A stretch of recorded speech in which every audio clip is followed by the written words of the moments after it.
Hi, I'm Cindy Jo, but you probably know that by now. And this is Creativity Inside and Out. I would like to say thank you to all the people who have been watching and who have been listening to the show. I appreciate it very much. And thank you for your subscriptions on YouTube. Please keep that coming. On the last show, we had Roger Parham Brown, and I loved it. Didn't you love it? He went back to kind of Americana and sang and played for us and told his story about writing 10 novels. That is a lot of words, you know? In this show, we have Launa Romoff, a friend of mine from, well, we'll tell you on the show, but she is a mixed media artist, and she is going to demonstrate for us and tell us also about her modeling career that she started later in life. Join us. All right, so welcome to Creativity Inside and Out. We're here with Launa, and welcome to the show. Thank you. It's great to have you here. It's a delight to be here. Thank you. Thanks.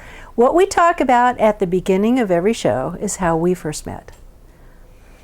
We first met, I met Cindy Jo because she was teaching a class for audio readers. And I thought, why not? Why not learn that? It was the most wonderful class. You actually found it online. Thank you. You found it online, right? I think so. It's been a while. You and your friend Desiree. It was a wonderful class. I learned so much about myself. Oh. It was the best day, and it was many years ago, and we've remained friends all these years. We have. So, you know, you never know who comes into your life and why. And I met this amazing woman. Oh, thank you. I feel the same. Gosh. Yeah. And you did so well in that class. Thank you. And you came with your friend, Desiree. And we had a fantastic time. It was. Yeah. It was great. Yeah. In fact, Mark Green, whose studio we were at. Oh, that's right. Yes. Yeah. He's going to be a guest on the show at some point. Oh, lovely. Yeah. Lovely. Yeah, showing his recording studio and everything. So just a little side note. All right. So, and what do you do in regards to art? So I'm a mixed media collage artist. Okay. Which means that I use many things in my collages. And that's wall art, right? Wall art. Okay. So I use paper, I use paint, I use objects. And I started doing this, I took my first class in 1997. Okay. And I had my first show in 1999. So it's been a while. Yeah. And it's been the best thing that ever happened to me. I never thought that I was an artist because I couldn't draw. We were talking about that. I said I can't even draw stick figures. But when I took my first class in this kind of collage, I knew I found my voice. Really? And I've been doing it ever since. I love doing it, and it's given me a lot of joy in my life. Yeah. Oh, that's wonderful. And you also do something else. And I also have become a model. That was something that I never, in my wildest dreams, thought that I would do. And at 68, an artist friend of mine who's a photographer said that he wanted to take my picture. I was, no, I don't think so. And he said, it's going to transform your life. So it's a large statement. That is a big statement. It was a huge statement. And I have to say that it did. I never thought that this, at 68, and I'm 77 now, that it would change my life in a whole different direction. So yes, I still do my art and I love my art, but I'm now out there being a model and acting in commercials, and it's such an adventure. That's what it is for me. When somebody accepts me to a role, I think, at my age, you want me or you want me. I am delighted, I am excited, and it's an adventure. And I also know that if I don't get the part, I'm not devastated because I'm not right for the part. It's nothing to do with me. It's more about that I'm not the face they're looking for. So I've done some amazing things, and there's a joy in it all. So I feel at this age, I'm game for anything. love it.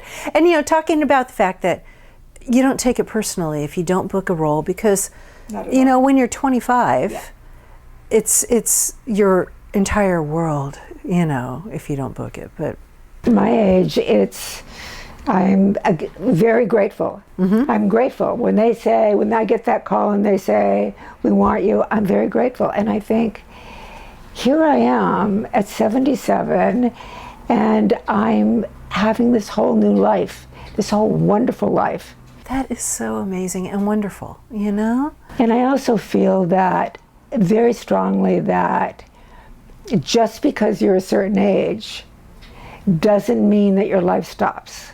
I think one of the things that we didn't talk about is I'm a 2-time cancer survivor. So I had stage 4 lymphoma and lung cancer. That was 2004, 2006. Okay. Here I am. Doesn't mean when you have cancer that you're going to die. I want people to know that there's a whole life out there for you if you're willing to step out and take the chance. Right. So here I am all these years later. I'm alive, I'm very healthy, and I want to experience things. And you talked about surrounding yourself with positivity. I learned, I think things happen to you for you to learn your lesson. This is where I come from. Not, why is this happening to me and poor me, and what's my lesson, what's my lesson? Right. So I have a very strong personality. I tend to be a fixer, and I attracted people with lots of drama in their life. Okay. That doesn't happen anymore, because those kind of people you would never go to with your problem. So one of my lessons of having cancer was that I want my relationships equal. When you become that vulnerable, you need help, and you have to ask for help. And I want to trust the people I'm asking. So the drama people have gone. My friendships are equal. And at a certain age, especially this age, it's about helping others and helping your friends. Yeah. Because when you get to a certain age, your family passes away, your siblings pass away, your spouse passes away, and it's all about your friendships, the loving, wonderful friendships, and helping others. And they are your family. And they're my family. Yeah. And they are my family. Yeah. So it's about having people that you love, that you're grateful for, and helping others. So it's been a journey, and I really feel strongly that it's your toughest things that happen to you, the hardest things that make you a better person. Right. Right. It's so difficult when you're going through it. Right. And it makes you a better person. Yeah. So here I am with an art career. What a blessing. Yeah. Yeah. Yeah, I feel very blessed. Yeah. I feel very blessed. And what were you doing prior? I worked in business. I was an executive assistant. Never liked what I did. Right. I was good at it. I was really good at it. Sure, yeah. Never liked what I did, but I did it because you pay your rent and you pay your insurance and all of that. Right. But I never, when I said what I did, I never embraced it. The minute I became an artist, I knew inside that's who I was. And you worked at CBS, right? I worked at CBS for a long time, yeah. Yeah. When you say, what do? I say, I'm an artist. Right. And I totally embraced it. That must be so freeing. It was. To be able to say that. I became a different person. Right. Became a totally different person. Right. And you've been successful with your art, so you do have the ability to say that as well. Yes. And since I've started, I tend to be very prolific. So when I make something, I work in series and I make a lot of it. So since 1997, I've made over 600 pieces. Wow. Because I love doing it. That is a lot of... It's a lot of work. A lot of art. A lot of art. But it's not about the art, it's about the process. Right. So I can come into my studio, 7 o'clock in the morning with my espresso, and I blink and it's 3 o'clock in the afternoon. Oh, and it's all about the process. Yeah. And sometimes I'll make it and get the joy out of making it and look at it the next day and go, I don't think so. Nothing is precious to me. I'll take it all apart. You will? Oh, After you absolutely. put that much work into it, huh? Because it's not about that. And if it's not my sensibility or it's not good, what am I holding on to it for? Why am I making it precious? Right. I think you learn by taking things apart and starting again. Right. So I had such joy in making it, and the next day, not so good. I don't mind taking it apart. Now, I have a question. Thank you. We are in your home, and it is very nice of her to invite us into her home. There are not 500 pieces of art in here. Where are they? Well, a lot of it's sold. Okay. But if you look under my work table, there's art. There's art up in the racks back there. I happen to be very tidy and very organized, so you don't see it. Right. But it's tucked away. It's all tucked away. Yeah. Oh, I love it. And a lot of it, as you're saying, you've sold as well. Yes. Yeah. Yeah. Let's talk a little about acting. You studied acting. Never. Oh, really? Never. Oh. You just... I took, in the beginning, no, not at all. I've taken 2 or 3 classes. Okay. It was never something that I wanted to do. I grew up in Los Angeles. I was born and raised here. Right. It's a acting city. It's an entertainment city. Right. That was never my desire. Right. So I never followed that path. Right. Yeah. So to start it at this age, so I took a couple of classes with a couple of different people just to get a sense of what was going on. Right. But because I never thought, oh, I'm going to be the actress, I never followed through with acting classes and things like that. Right. So, maybe 5 or 6 classes. Doing it. But I'm doing it. Yeah. And most of the time I'm just me. And what I realize is when you're just yourself, you're the most natural. Right. So, yeah. Right. Just be true to yourself. Yeah. And in getting some of the jobs that I've gotten, I'm surprised. And you've been a stand-in for Helen Mirren? I saw this. They needed a stand-in because where the casting of things is, and it said you had to be 5'3". And you are? And I am, and gray hair. And I thought, okay, Right. I can do that. So I submit to everything. If I think there's a possibility, I submit to it. I do that too. Yeah. And the next thing I know, they accepted me. Still didn't know who it was for. Get to the set, still don't know who it's for. You never do, oftentimes. Right. Which makes it fun. It was fun. I thought Talk about this the is adventure, yeah. it's going to be an adventure. And then next thing I know, here she comes. And She's so lovely. she was so lovely and so gracious and so complimentary and kept thanking me for doing that and kept complimenting me. And I thought, I've been on set with not so nice people. Yeah. Here is Helen Mirren, and she is so more concerned about me, so lovely with me.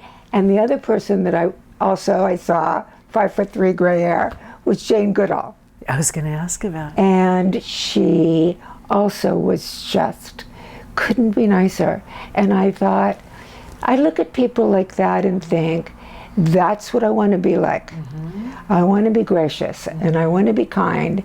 And that's the example of, because when I see somebody that's rude, it just makes me want to be nicer. Oh. That's the way I look at it. Yeah. That's showing up for me to remember that you need to be nicer. Well, here are these 2 amazing women that were so kind and so generous. And I thought, I want to be like, I want to be more like them. Yeah. You know, I worked on an audiobook. It was written by a pastor about kindness. And it was like when people are unkind to you, you can make so much more headway, or however you want to look at it, in a situation by just continuing to be kind, no matter what. Well, that I look at it as, you're rude, I need to be kinder. And then I also did, stand-in work and sort of stunt work, not really, for Diane Weiss. Oh, really? On a show that she was on, and... What do you mean stunt work? Well, you know, they say, would you do this? And I go, sure, I have no idea what they're talking about. So one of them was, and I'm also 5'3", we're about the same size, and they said, would you crowd surf? I had no idea what that was. I said, sure. Oh, no. I said, sure. Oh, my gosh. So I get there, and I'm in the symbol that she's wearing, and they said, you know what crowd surfing is? And I said, no. Oh, my gosh. They said, well, maybe we should show you what this is. So crowd surfing is, you know, when you see those rock and roll stars fly off the stage, and so I had hands go up you're right. So they leaned me back, and they walked me with their hands across the room. I thought, you know, Launa, just keep your eyes closed because I don't want to know about this.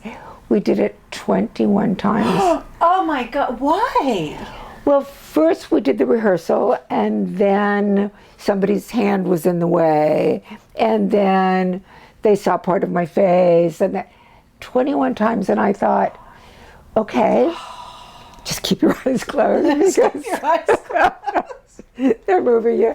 It was, afterwards, the actresses on the show kept saying, what was it like? And I said, you know, it was pretty amazing.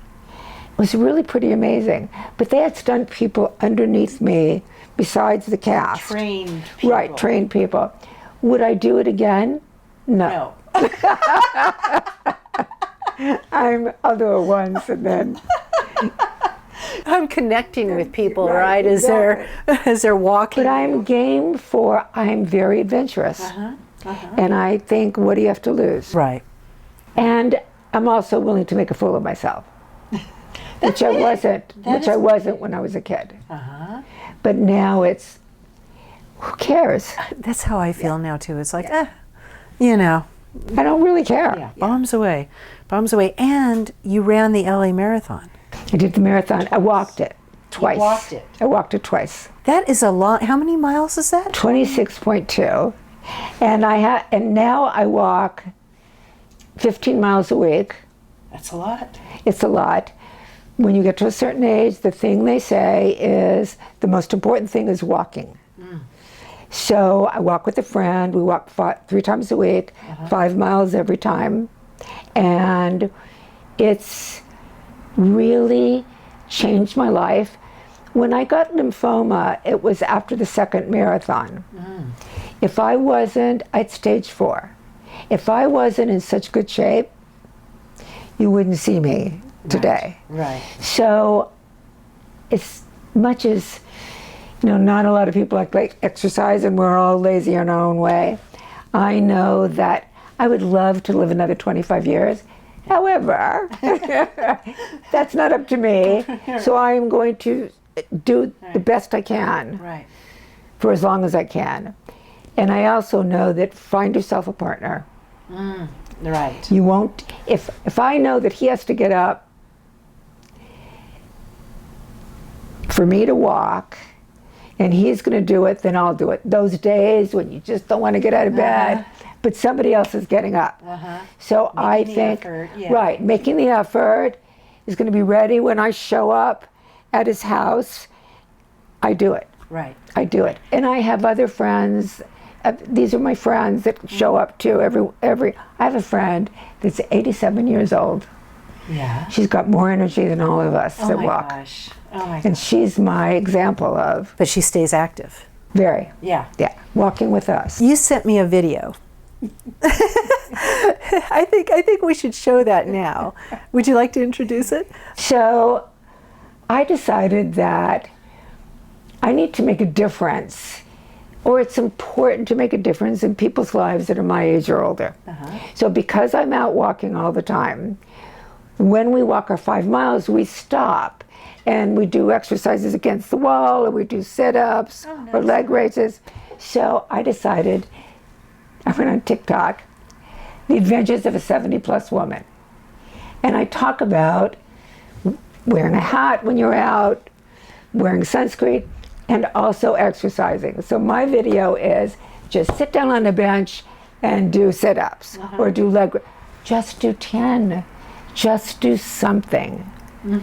So my silly video. It's so cute. It's sort of cute. And you're so strong, and you know, you look so vibrant in it, I guess would be the word. I'm happy. Yeah, yeah. I wake up grateful every day that I'm alive, that I can go out and walk.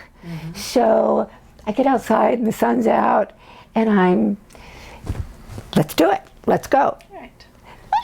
I'm not saying that I'm happy all the time because we all have our ups and downs. Yeah. But I do come from gratitude. Yeah. So let's watch that video now. Ongoing adventures of a 70-plus-year-old woman. Here's a tip for you. While you're out exercising, find a bench, any bench, and you can do a couple of these exercises. You can do tricep dips. Just remember, all you have to do is 10 to start. So, tricep dips, sit-ups, scissors, and some more sit-ups. You can do it. It's really easy. Just do 10. I love it. Thank you. It's so cute. And on TikTok, too. I've got to get on TikTok. Yeah, TikTok is, I thought, everybody kept saying go on TikTok, and I said no. And I thought, why not? Why not? Yeah. And then it started getting viewers. At this age, why not? That should be your slogan. Why not? Why not? Just do it. Just do it. So now you had said something that I thought was just beautiful in something that I read online about you. You said, going back to your art, you said that art reflects how you look at life. And you said some of your pieces are internal, elusive, and suggestive. And you said others are external, dynamic, and engaged. I just thought that was beautiful. I don't know because I'm not an artist, exactly what you're referring to, but.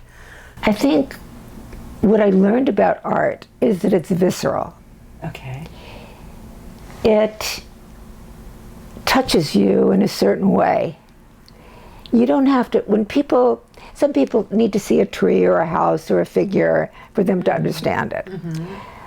I realize that I tend to lean towards abstract art because I can't figure it out, and it's the way it touches me.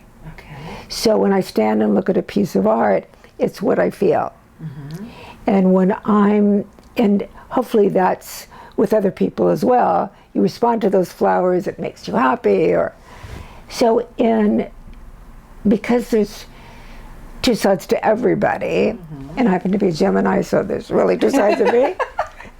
So there's my internal and there's my external. And sometimes when I'm making art, it's one feeling that I'm having, and I'm touching that place in me, not realizing it at the time, but when I look at the art later. Right. And then there's other times when I'm just free as a bird, and a lot of my pieces I didn't title. And when I would do a show and I'd ask somebody, they'd say, well, you don't have a title. What is that? Why? And I'd go, because if I put the red sun and you don't see a red sun, you feel like you didn't understand the piece. Because it's abstract. Right. It's not, yeah. So I would ask the people what they saw. Oh, And some of my work, you sort of go into it, and then there's a screen or netting, and you go underneath that. So when I would ask people what they saw, it was always surprising to me what story they came up with when they saw my work. And that's what I want.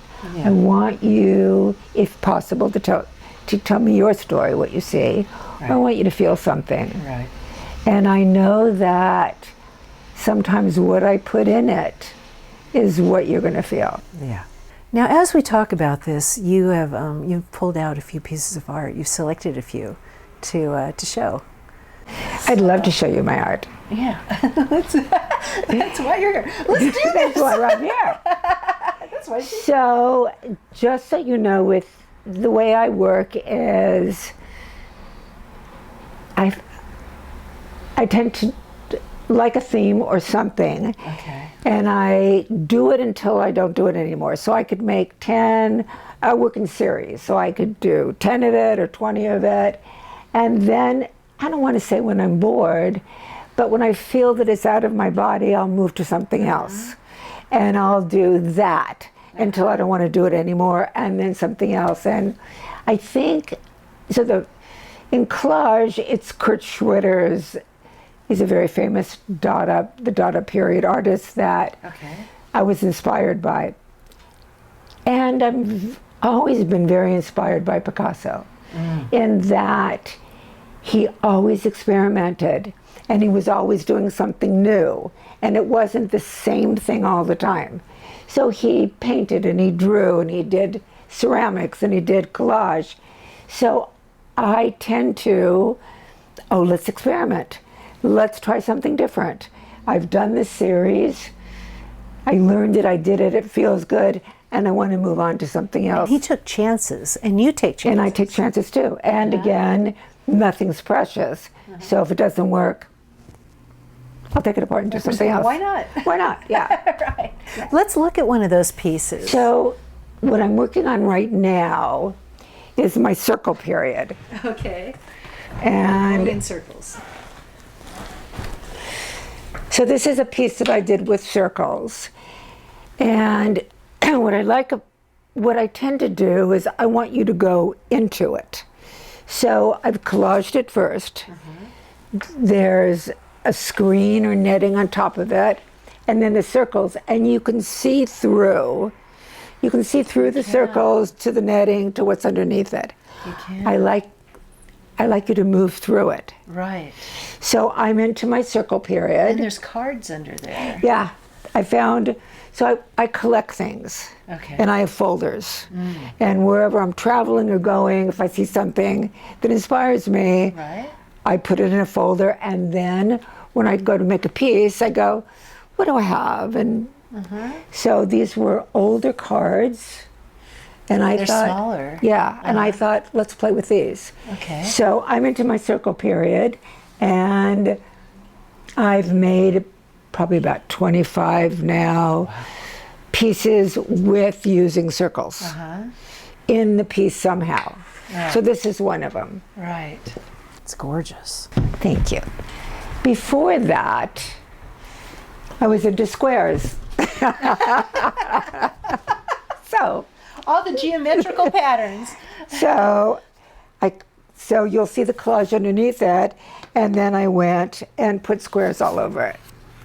I love it. And You went with yellow. I went with yellow, I went with black, I went with white, I went with gray. I experimented with all different colors. That was my sensibility of colors.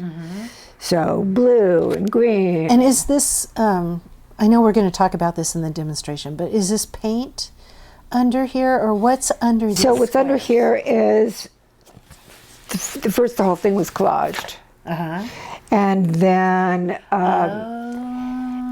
paint, and I rubbed the paint away, and then got these sort of abstract images, and then put the squares on top of that. I see. So again, it's moving through. You're seeing through it. So that's this series. Then I was also fascinated with nudes. And oops. That way. Down. There we go. And worked with film, so I could go underneath whatever figure it was and put collages to highlight. So I'm highlighting different areas of her body by going behind it. And she is over the piece She's over this. that's underneath her. And then I've collaged around it with materials that I like, and also worked with paint and rubbing here. So And this you have different textures out here. lots too. of texture, yeah. Yeah. Yeah. So I experiment, and did a whole series of very discreet nude. I like things that are lovely, and so Very there's a whole tasteful, right, yeah. and tasteful. Yeah. So this is just part of what I've done, but I love doing it. Yeah. And it gives me a lot of satisfaction, so I'm always working. Yeah. Yeah. And you wake up in the morning and Well, and then when I've your done a espresso. series, yes. then I need to go out and fill up again. I need to look around and see what's going on in the world and go to galleries and shows. I don't work every day. I work until it's come out of my body. Okay. Then I need to go out into the world and fill up. And then when the idea sort of comes, then I start and work again. I see. Yeah. Yeah. Just rejuvenate yourself. And fill myself up with what's out in the world. Right. And you know what I love about living in Los Angeles, here in California, thank you for showing those. They're beautiful. Thank you. Thank you for asking. Is that we're surrounded by creative energy. It's true. You know, people ask me, you know, why do you stay in LA, the traffic, whatever it is? And I'm like, because I'm surrounded by creative people. All the time. I mean, the entertainment industry is here, which, you know. But there's others. Yeah. So Not that that's not in other places. It just seems to be, more here. yes, more So I simple. had this, before I went on vacation, I had this game that I decided to play with my friends. And you would give me a list, I asked all of them, of 10 things. And I chose 10 things. And every day, you had to go out with your iPhone, your phone, and take a picture of that thing. Kind of like a scavenger hunt, It in a was way. a scavenger right? hunt, but I wanted people to, even if they weren't artists, I wanted them to see that they could be. So it was a car bumper, or it was orange, anything orange, Really? or it was a tree, or shoes, or a window, and then at the end of the week, I would post all of the pictures either on Facebook or send it to all of my friends. And what they said was they started really looking around Yes. and seeing things that they Yes. never saw before. And one of it was fences. What you saw is a great fence, somebody else didn't see it.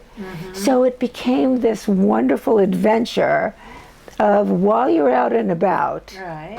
look for something and then take a picture of it, and you could edit it.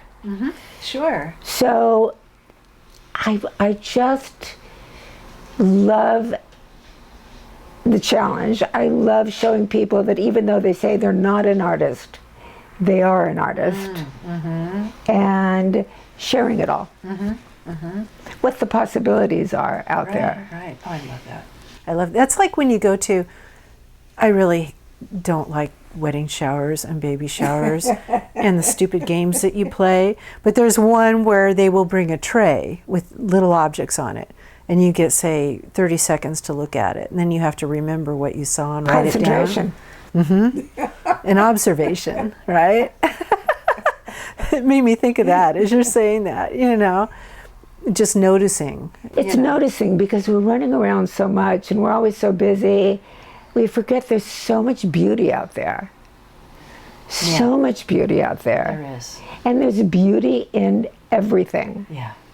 Just because it's a pipe doesn't mean that it's not beautiful Right. in some way. And like you say, you repurpose, right? In your artwork. Yeah. So it's I try and find different things to inspire me and to inspire other people. Right. Let's talk about the business a little bit. Galleries and what's happening and So unfortunately, because of COVID, and COVID changed lots of people's lives, and a lot for the good, a lot of galleries closed. And there's not a lot of places to show your art anymore. And there were before that. Yeah. So this is just me. I wasn't a successful artist. I am a successful artist, but there's not a place to show. So for me, what I decided to do was to give back. I have a lot of art. I've had several friends that have died that were artists. Their art, where does it go? Where does it go? That's a very good question. In the trash. Oh. So I decided... It's just heartbreaking, yeah. It is heartbreaking. So what I decided to do was, there are many charities that have art auctions. And if you can't afford to give money to the charity, donate your art. Why is it sitting around on your floor? Right. So donate it. So I have several charities that I'm very involved with that I donate my art to. Right. And knock on wood, thank you God, my art sells and they get the money. So having a lot of work, when you end up with a whole body of work, who am I saving it for? So why not put it out there? That is such a generous. Well, I'd rather see it on somebody's wall enjoying it, Right. enjoying it as much as I enjoyed making it, than on my floor or in my racks of stuff, or as, like I said, friends that have passed away, that how much art can you take that I know goes into the trash? Why not give it away? Right, right. Do they still have, they used to have outdoor arts and crafts. I did that in 2000. Yeah. And it was lovely doing it, and I learned a lot about myself, and I learned a lot about talking about my art. But it's not, you have to decide if you want to do that or be in a gallery. And at the time, I wanted to step up and be in a gallery. Right. It's a lot of work. The outdoor shows are a lot of work. Because you have to take everything for your display, right? With you. And they work the circuit. And there's many outdoor shows, and they go from place to place. Oh, there are artists that do that. Oh, that's all they do.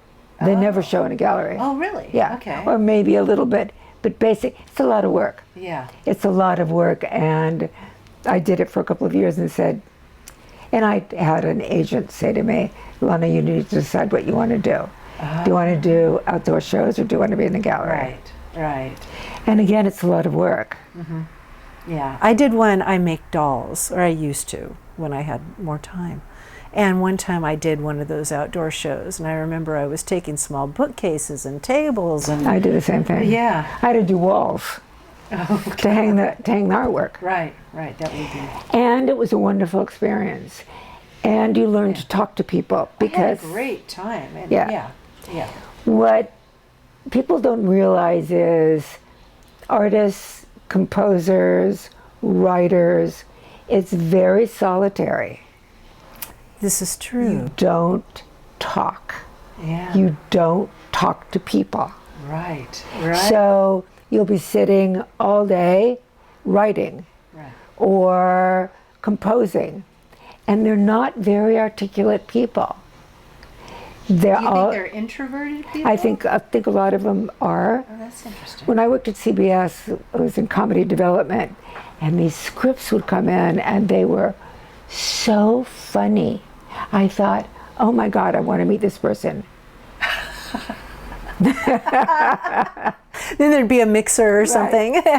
Well, their agent had to talk for them. Or when there came a point in the art world that you had to start talking about your work. So there'd be artist talks. Okay. And a lot of people can't talk. So when I knew that was going to happen, I went to what is it? It went right out of my head. Where you learn to speak. Oh, okay. It's Toastmasters. Toastmasters. Uh-huh. I went to Toastmasters. Uh-huh. Thank you. And what people don't realize is how many times they go, or like I'm going to. And I thought, I don't want to do any of those things. I want to be able to talk about my art and when you do it in Toastmasters, they ring a bell. Oh, because do they really? You don't realize you're saying those things. Yeah. People don't realize it. Yeah. So when I did a couple of artist talks, and you had so much time to talk, I listened to the other artists. They couldn't, God bless them, they couldn't talk. Yeah. Because they're not used to talking. Yeah. And I think that the way the art world has evolved is when you do a show, there's an artist talk. And people are going to ask you questions, and you have to be able to answer it. So it was important for me Right. Yeah. to be able to get up in front of, 15, 20, 50 people. A room full of people. And be able to speak. Right. That's something I learned, and I try not to do it even on this show, to go, and Mitch, who's on camera, and a lot of things are today. He and I studied radio together at Cal State Northridge in California, and the university, and we had radio classes. And that's one of the things they taught us, was not to go, And people aren't taught those things. No. And again, you're unaware that you're saying it. Yes. Yes. And So- people say it a lot. Yeah. They say it a lot. Let's talk about your modeling, another aspect of you. So I never thought that I was a pretty kid, so never liked pictures and always shied away from them until this artist friend said, I want to photograph you. And it turned into a modeling career. And Did that catch you off guard? it did. I said no initially. And he said, it'll transform your life. And And that's a large statement for someone to make. it was a large statement, and when I first looked at the pictures, I was very critical. Sure. And he said, calm down, Launa. Down every fault possible. He said, I want you to look at it a different way. And I started looking at it in a way, in an artist way, looking at it objectively. When you're doing modeling, when you talk, your lips don't look good. Right. When you have to look and see the eyes, if they're blinking, if they're open. So I started looking at it, because he took 400 pictures of me. Oh my God. And so we started getting rid of those pictures and narrowing it down to what were the good pictures. And at one point I said, she's really a beautiful woman. And he said, that's you. Oh. So it did transform my life. It did change who I was. I saw myself differently. And then my chiropractor, who was a wonderful person and a lovely friend, said, I think you should start modeling. And I said, I don't think so. And he pushed me into it. Had you told him the story of the I told him the story. I showed him the picture. There's a website called Models Mayhem. He had me put it on that website. And first I had photographers that were sort of creepy.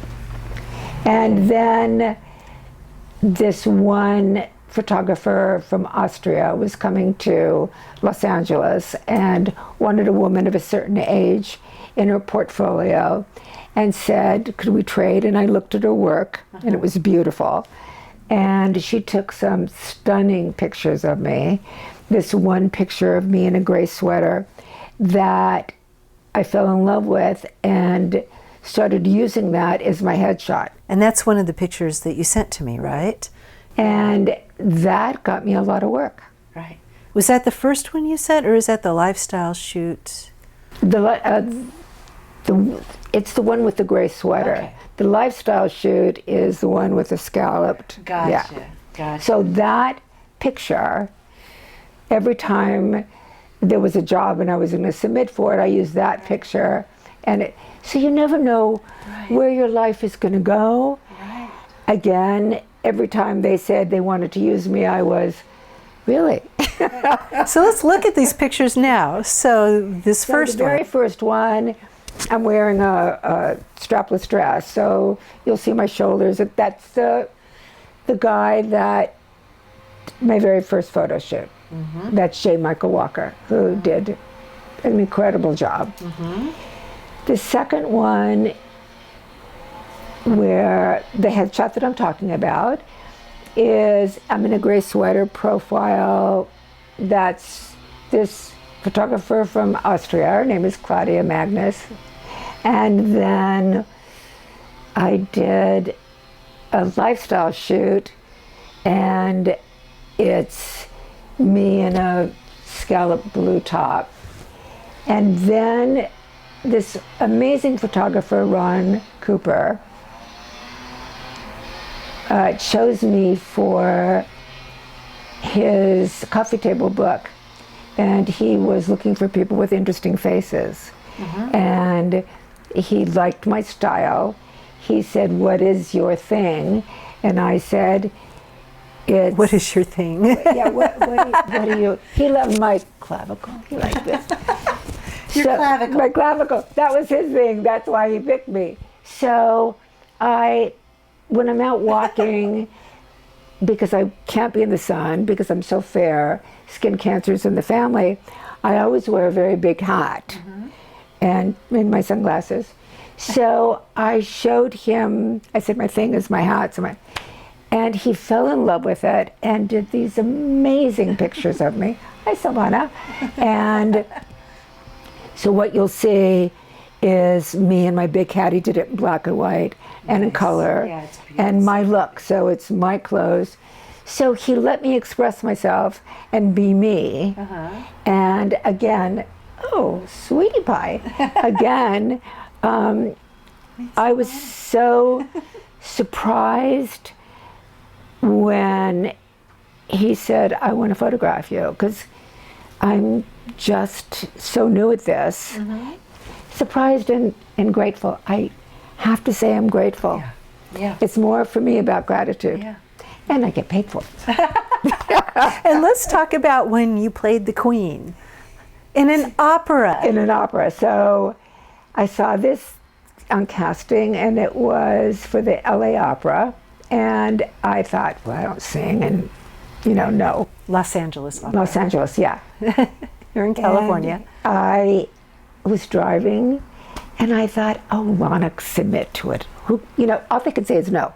My feeling is all they can say is no. So I submit to it, and I get a call, and they want me to come in an audition. And I thought, really? And I had to be able to dance, and I can dance, and I learned, my mother was an amazing dancer, so I know ballroom dancing, and they said, I had to do the waltz. So I get to the Dorothy Chandler Pavilion in Los Angeles, and I go upstairs, and there's all these people. They did the auditions at the pavilion? Yeah. Oh my gosh. That's in the Music Center it's in the Music Center in Los Angeles. It's so a the opera fantastic is place.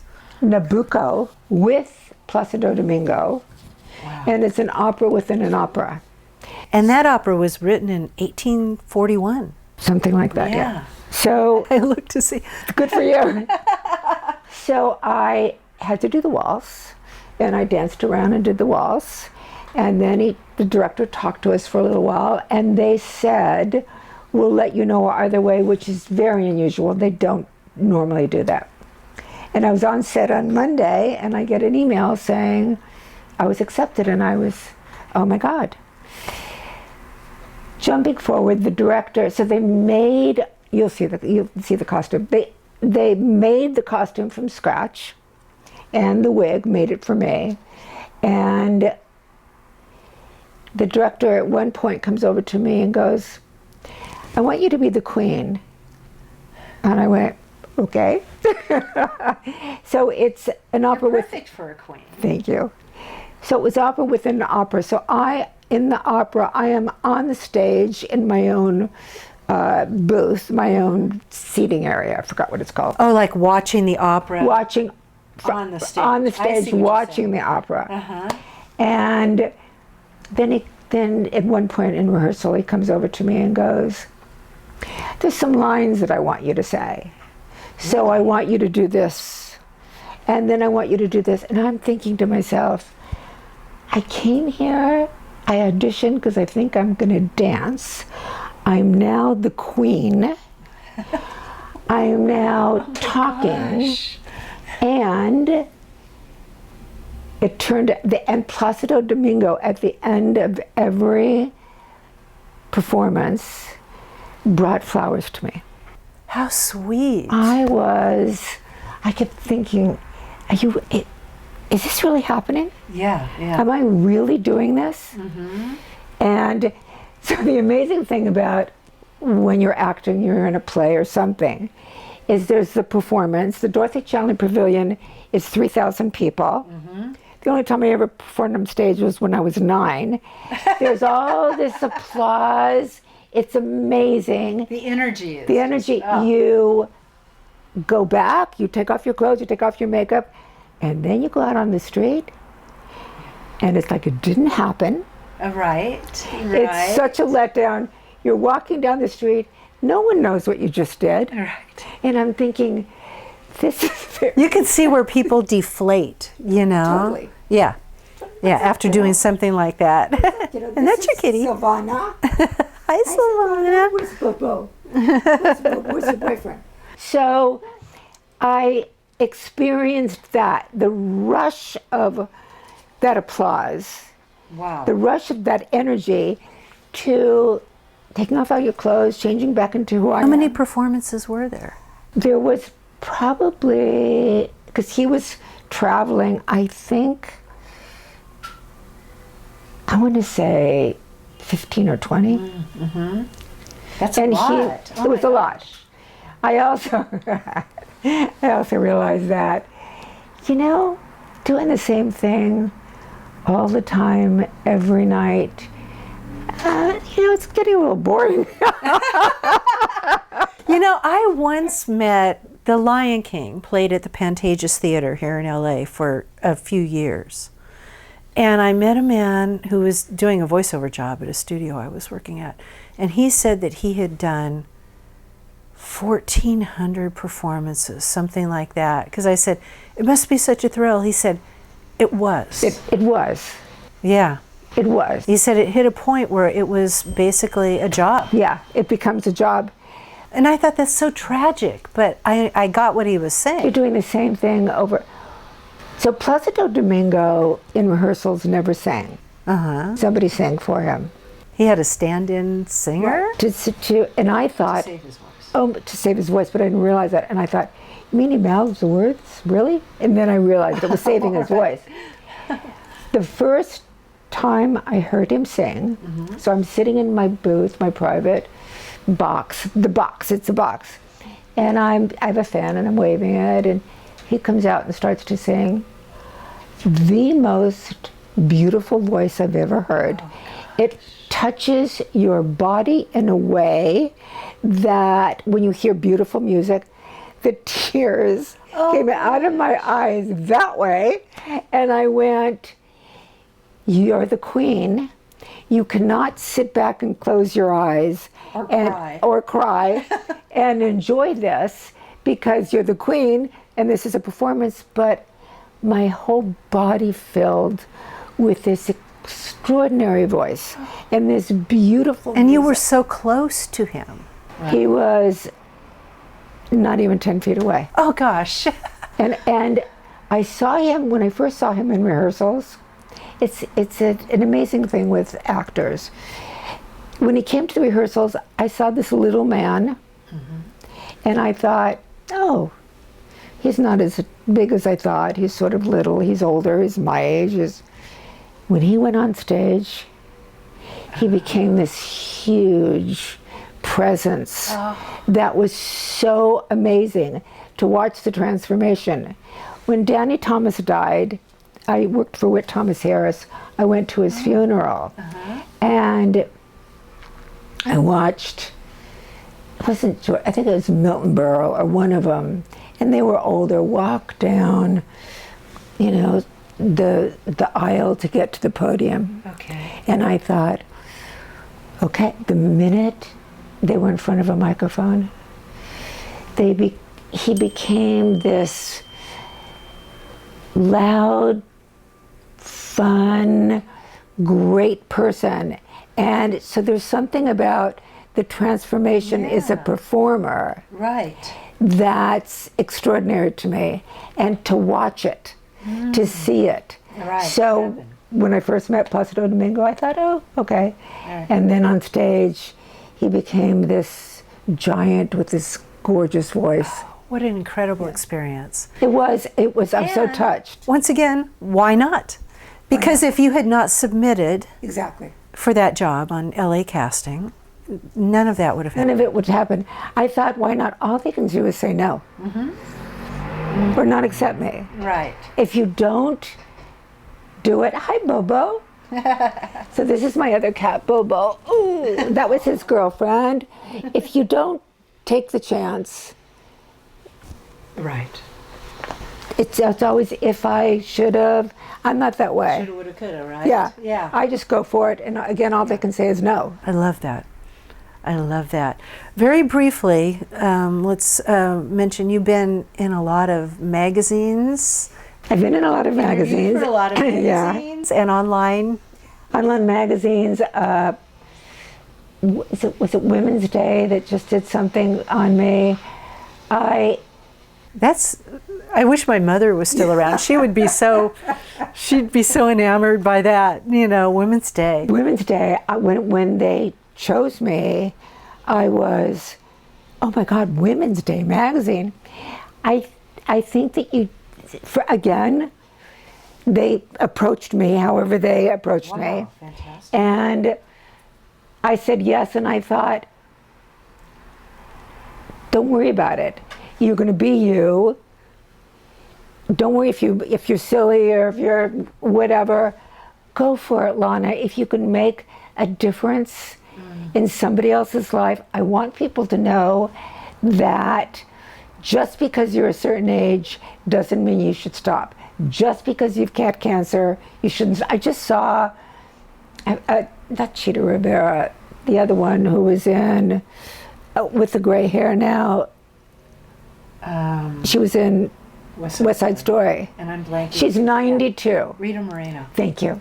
Thank you. See, I do forget. 92. And she's on a show, and she said, they said, what are your lessons? And she said, it's not about my lessons anymore. I'm 92.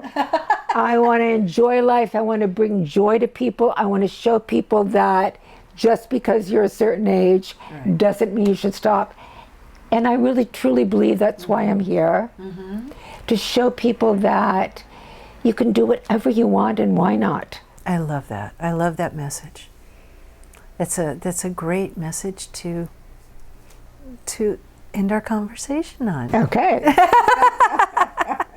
I love that. Unless there's anything else that we haven't mentioned that you would like to. I think that no. That you've been wonderful in having me share things that are deep inside of me and that I want to share with people. So thank you. Thank you for your questions. Oh yeah, thank you for being so open, you know.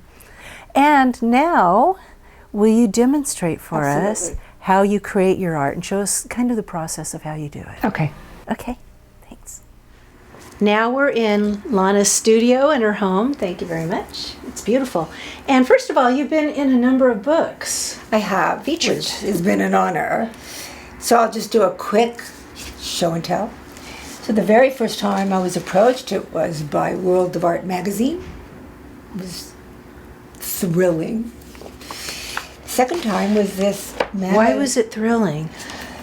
To be in an art magazine, to be approached by a stranger saying, we love your art, we want to feature you, out of the blue. I bought every magazine I could find. It's like newspapers. Right. Yeah. Then there was this wonderful artist called Randy Plowman. He was doing a book on Masters of Collage, also approached by him. And he did this extraordinary book on different collage artists. And collage is not one thing, there's all different kinds. So he featured me in this book. And then about a year and a half ago, this lovely, creative, talented writer, Stacey Russo, was doing a book on Beyond 70, the lives of creative women that were over 70 years old. And she did this wonderful book and approached me and said, would you like to be in my book? So, And how did these people find you to approach you? well, I'm pretty out there. I have a website. I believe that in this day and age right now, you need to promote yourself. Right. So I'm on Facebook, I'm on Instagram, I'm on TikTok with my videos of the life of somebody that's over 70. Your exercise videos. Right, yeah, I do everything. And when I make art, I post every new piece that I make on Instagram and Facebook. Uh-huh. And if it's meant to be, it goes out into the world and somebody will say, or if you're out networking, and I'm this way with my friends, I will say, if the art they want is not my sensibility and you make that kind of collage or art, I will recommend you. Oh, that's really nice. So I always do that. I always say, contact a friend of mine. I believe that you share and you have to help other artists. It's more about helping other people. So in that, people have said, well, I know a woman that's of that age, and I know a collage artist, and they've recommended me. Wonderful. I'm always doing that. I've been in several online magazines in the last couple of years, and at the very end, they say, is there somebody you could recommend? And I always do. Right. Why not help That's somebody nice. else? It That's only really helps nice. yourself. So True. there you go. Yeah, love it. Okay.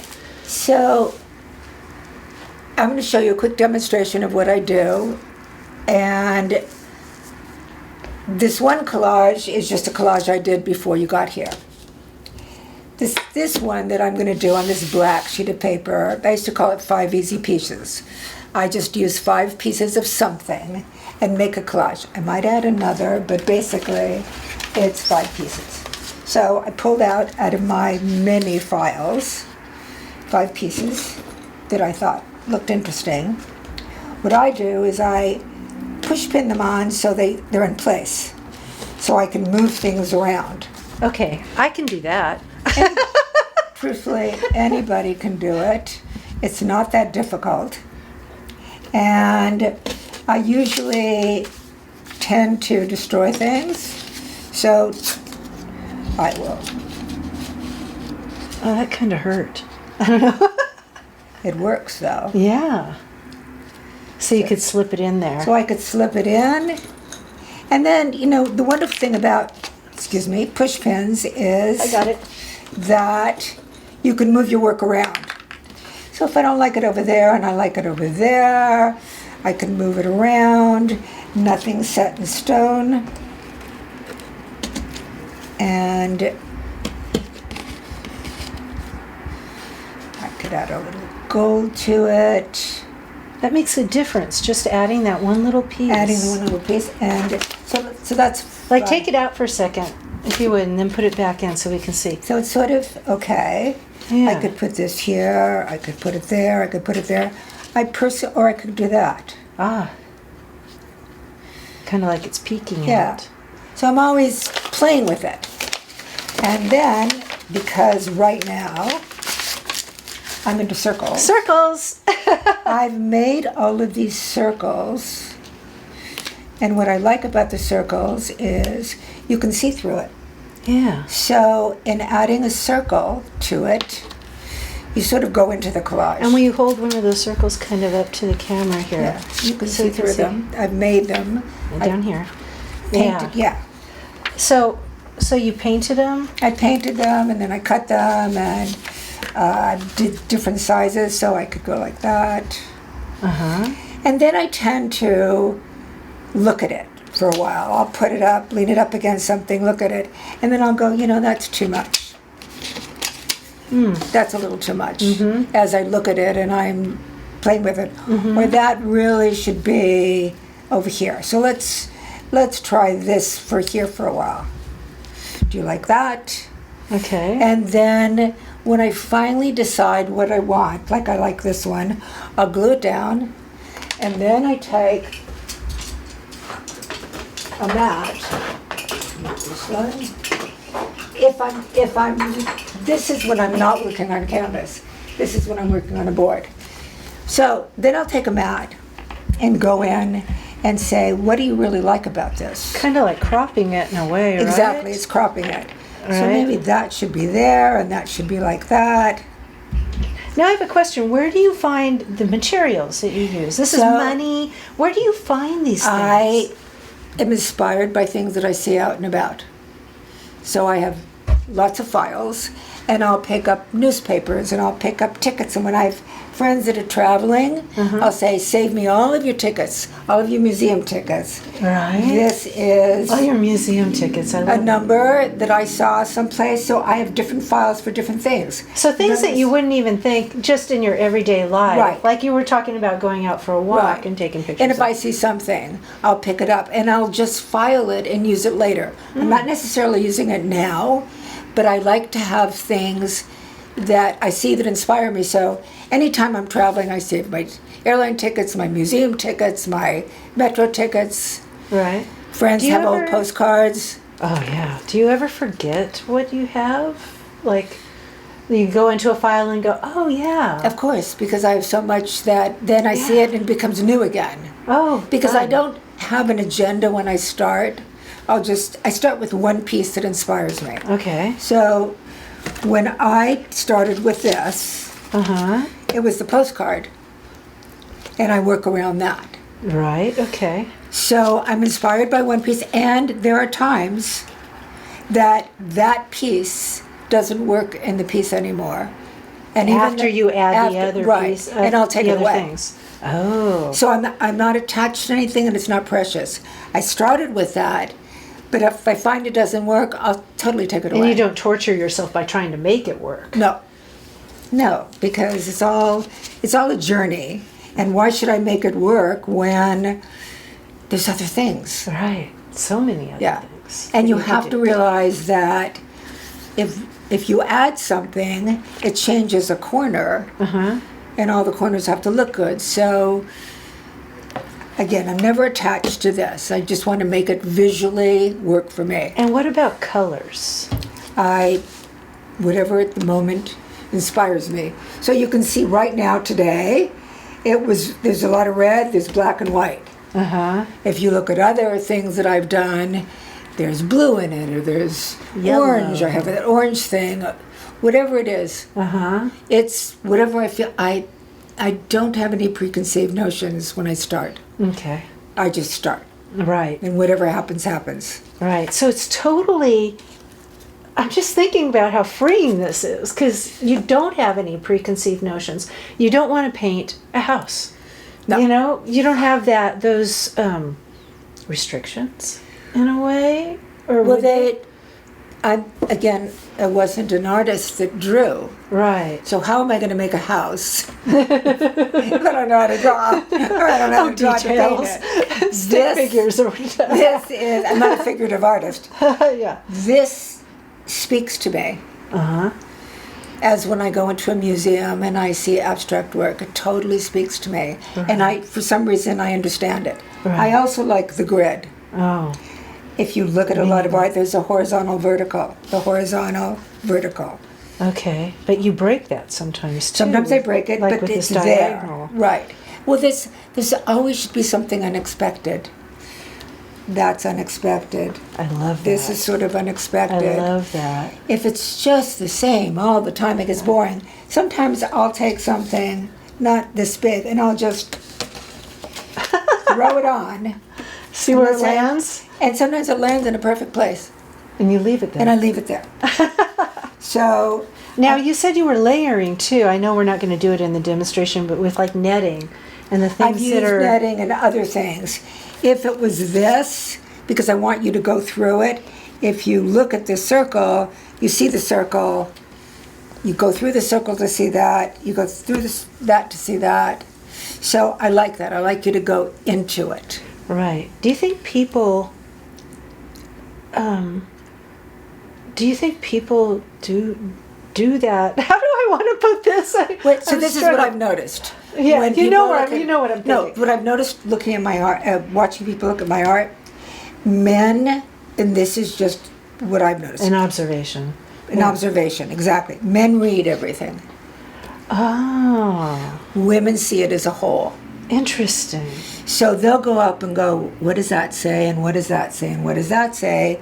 Women see it, not everybody, Sure. but yeah. as general observation.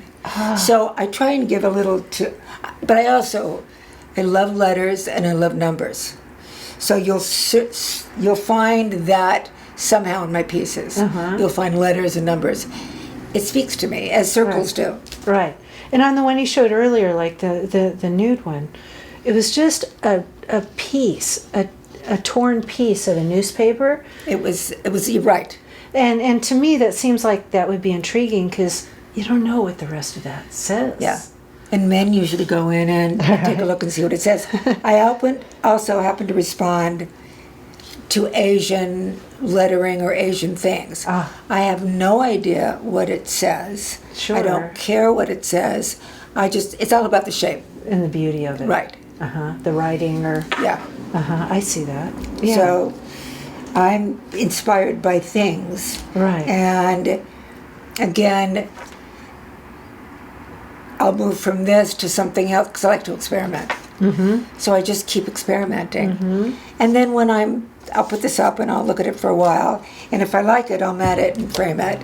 And if I look at it and I go, it's okay, but it's not something special, I'll take it all apart and start again. Do you have multiple pieces going at one time, or just do you work on one piece at a time? It depends.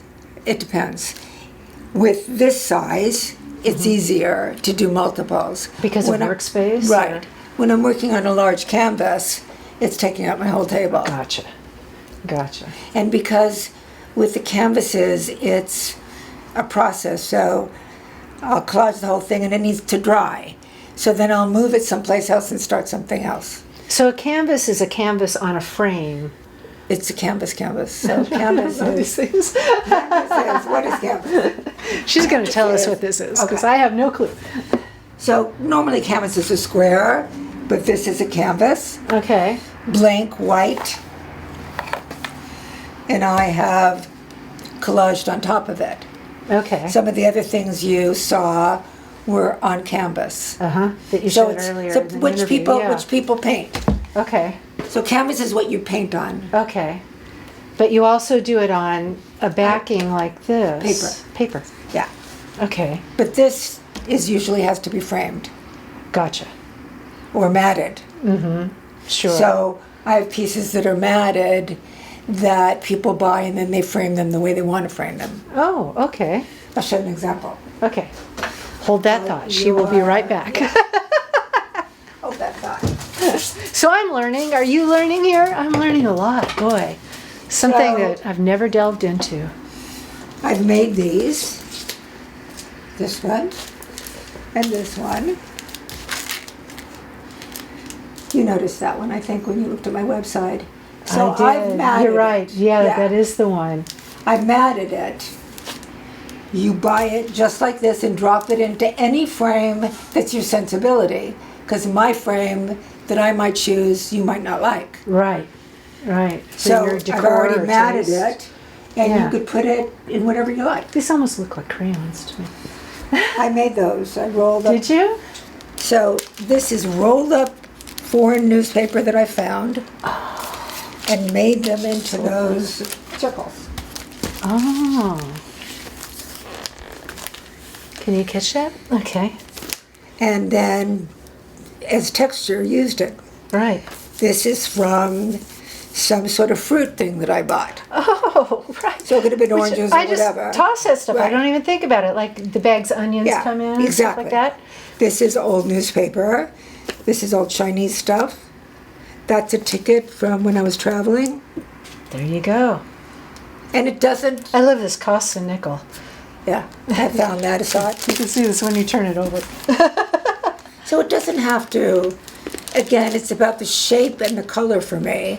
It doesn't have to be everything is Chinese or everything's American or everything is, it's all about the shape. I like foreign things, papers, newspapers more because I can't read it. I don't want to know what it says. I personally don't want to know what it says. I don't want to be stuck in what does that say. Because then you would... Then for me, I would focus in. Right, exactly. I don't care. Right. You just like I just how like it it. appears. Yeah. Right. That's a really interesting thought. You know, that's like, okay, I'm going to say something really weird right now. But I've had this thought about babies and how when babies are in the womb and when they're born, they are not restricted by language as to how they learn. It's visual. It's all visual, it's all senses, right? And hearing, yeah. Noises, yeah. Yeah. So I'm thinking how that equates to this is you're not restricted by what it says because No. it doesn't matter. Doesn't matter to me. You know, was that kind of a weird? No, that was great. It was perfect. Sometimes you need other analogies to make it to make sense. Everybody sees it in a different way. Yeah. Yeah. Perfect. So that's All right. So there you go. Now, what is the next step? The next step is to glue it all down, to mat it. Now, what kind of glue do you use? I use Max Elmer's? Medium. No, because it's not archival. What? Archival. So, which means that it's not going to last necessarily for 100 years, or it might YOLO, Oh. or it might crack. And it's not always clear. Right, and it's not always clear. So, You need something clear for this. no, the stuff that I use is actually white, but it dries clear. Okay. So, It's called what, you said? matte medium. But other people use different glues. Okay. That's the one that I was taught with. And I know that it's archival. I know that it's going to last forever. I know that it's not going to turn yellow and it's not going to crack. Okay. Other collage artists use different things. And then once I glue it down, then I take my mat and I go, where do you want to mat it? Uh-huh. And I look like that. And I keep looking until I find where I want it to be. And then it becomes the piece. So I So might you lose- always mat them? Yes. Okay. Because this isn't the piece. The piece is when I've decided Oh, okay. where I decide it's going to be. All so right. that's my sensibility.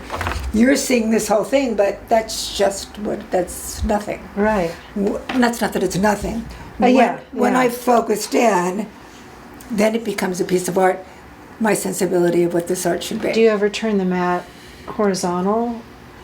A lot of my pieces, except for very specific ones, you can keep turning. Uh-huh. Like there's a piece hanging on the wall over there. I've hung it that way. Uh-huh. I also wired it that way. Uh-huh. So if you don't like it that way, you can hang it You that can turn way. it the other way. The wonderful thing about abstract art is, and collages, you can move it around. Right, right. So I move it around over and over until I say, this is it. That's it. But it's my sensibility. When it's yours, you do whatever you want with it. Right. And just because my signature is here, Uh-huh. sometimes you'll see in my pieces that I've signed it there, but I've hung it this way because I decided it looked better that way. There's no right and wrong. I like your sensibility a lot. Thank you. Okay? There's no right and wrong. There's no right and wrong. I would how go you with feel. your sensibility because I don't really have that. So, you know. Well, that's why people buy art, is because they like the way it looks. It makes them hopefully feel good. Right. And it's yours, so it's yours to do with what Well, you the want. thing is, I'm thinking too, when you buy art and it hangs in your home, you look at it every single day. Well, that's the thing about art, and that's what I learned a long time ago. One, when you see a piece of art you like, walk away and come back. Then look at it and go, can you live with this 24/7? A lot of people can't. That's why I say leave and come back. So I'll go into a museum or an art gallery and I'll look around and I'll say to you, what's your favorite piece? And you'll go, I like that one. And I go, okay, can you live with it 24/7? And you look at it and go, no, I like it right now, but can you live with it? And the other thing about art is, so you like it now. Let's say you want to collect art and you like it now. It's okay to take it off and put another piece on and change your art around. Rotate them, and rotate it. So you're inspired. So it makes you feel good. When you go get that piece of art again, then it's fresh and new. It's fresh. Most people won't do that. Right. Or some people, and it's okay, buy art to match their couch. I don't see why you would do that. A lot of people, when they're decorating their house and they want art on the walls, they buy a piece. You have a blue couch that has blue in it. It kind of mimics. It's okay. Everybody has to do their own thing. I'm not judging it. I don't make it wrong. I try and encourage people to buy art because it touches them, Right. not because it's matching something. Right. But a lot of people can't do that because they don't know what they like and they don't want to make a mistake. Yeah. There's no Oh, mistakes. right. Yeah. As you're saying, you know, when you're like, if you're in a gallery and you look at a picture and you say, can I live with that? I've seen not collages, but like paintings of big faces. And I think, would I want to walk into my living room and see that big face every single day? And Some people do. Oh. And some No, people thank can you. live with it. I can't, and you can't. Yeah. And it's okay that they can't. Sure. Yeah. So Yeah. that's why there's so many different kinds of art, and that's why we have all of these choices. Because what you like might not be what I like. Right. Right. Right. So are there more steps then after you glue it down? Glue and it you mat down, mat it, frame it, done. Right. On to the next. Now and let's- I can make many of these in a in a Really? couple of days. It's why you've done 500, 600 Right, pieces. exactly. Now let's look at this finished one again and talk about it a little bit more. So I wanted to show you something done, and so I just went and used basically a different background, some different colors, and put it together pretty quickly. Yeah. It's easy. I want to say easy. I love the process, so I find it easy to do. Again, because I have push pins, I can move it around, and there's no really mistakes. So I did it. I can move it around. I can leave it the way it is, but it's the joy of making it, trying to figure it out, trying to work out my sensibility. So, in the beginning, naming pieces. I didn't name them. Everything was untitled because I wanted to hear what you saw. Right. So when you came up to it, I wanted to hear what you saw. And I had one piece that 4 different people came up to that saw four different ways? stories. But this one gallery said, excuse me, you need to name your pieces. Because People- they needed to identify them? People need a title. Oh. So I had to go back and hundreds of pieces. Oh, God. And then What a job, huh? I know, because that's just not. And then I looked at, like Picasso doesn't name all of his pieces, and a lot of them don't. So I have some pieces that I say untitled because at the moment I can't think of a name for it, and some pieces I name. Or I'll have friends come over and go, so I cheat. I know it's good in the English language. I need a name for this, and I'll have them do it. Because my thing is not necessarily the language. This is my language. This is what I'm good at. If I'm not good at that language, naming it, I want help. I am one to say, I need your help. So some of my pieces have been named by my friends that are very articulate and have this wonderful command of the English language. And I'm come up with fine. something But that's, if I don't like the name, I say no. Right. No, I'm not, yeah. Yeah, you're like, that's not working Yeah. for me. Yeah. Yeah, that was not how I think about So, this piece. so there's a little of both. As one becomes more confident in being an artist, first you learn and you take from what people tell you, and then as you become more confident, you say, no, that's not what I'm going to do. I don't have to title everything. You hit that point. Yeah. I can do some of it can be untitled. Thank you for the information. I might use it, I might not use it. Again, it's me. That kind of ties into your modeling too. Yes. That there's a point where you go, okay, I accept. Yeah. I am a model, right? Not just someone having their picture taken, Right. an actor having Right. their picture taken, or You embrace who you are and what you are, and I love modeling. And I just love it. I don't know why. And it shows in your pictures. I don't know why. I love it, and I thought, I'm a model. So when things come out for modeling, I go for it. Again, it has no reflection on me, because if you like my look, right, you're going to go for it. right. If you don't, I'm not. Have you ever considered melding the two? I know that's an off-the-wall question. The modeling and the art, like using one of your pictures. I've done that when I've gone on different auditions. They say they want to see my art, so I brought my art. Oh, you've taken it. I've taken my art and showed them my art, and that became part of what I was doing, because they wanted to see who I was as an artist. So melding it in that way. In that way. But again, I tend to, my sensibility is commercials. So if it's commercials, I'm selling their product. They don't necessarily want to see my art. So I'll go with it. I'll go with that. Right. Yeah. But I'm open to anything. So you want my art in your commercial? Great. Why not? Years ago, my art used to be in movies and television. Oh, really? So there was a place that's no longer, after everything that's gone on, that it was an art rental place. And when you see a movie or TV and you're in somebody's home or you're in a restaurant, all that art that's on the wall is not their art. They've rented that art for that set. So everything's rented. I never even thought about that. I thought about like furniture. Furniture too, but what about all the art? Right. So a lot of my art was in movies and television as well. Oh my gosh.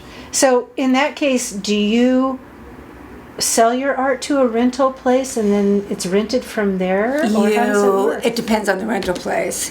You can sell it, or it can be that they're renting it for the series.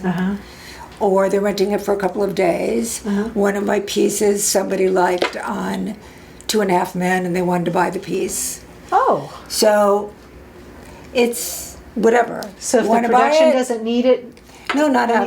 after. Yeah. So if it's on a movie, it's for that scene in the movie. What do they need the art for? See, these are all the background Hollywood things. It's a that Hollywood background. we Who don't knew? know these things. But people have been very generous to me, and at the time, my friends told me about art rental. Because I'm lucky I have friends that share. And that's kind of like cars. You know, Yeah, cars too. Yeah. They rent my car. Yeah. You So know, it's the same thing. It's the same for thing. productions. My feeling is help others, and it'll come back to you. Yeah. Right. I love this. It's absolutely beautiful. Thank you. Thank you. And in my opinion, very unique. You know, and I think in a lot of people's opinions. Yeah, it's very unique, and like you're saying, no piece is like any other piece. No. You know, so thank you You're welcome. for sharing your talent and your insightfulness, and Thank you for wanting to feature me. It's such an honor. Yeah. It really is. Oh. Thank you, thank you, thank you.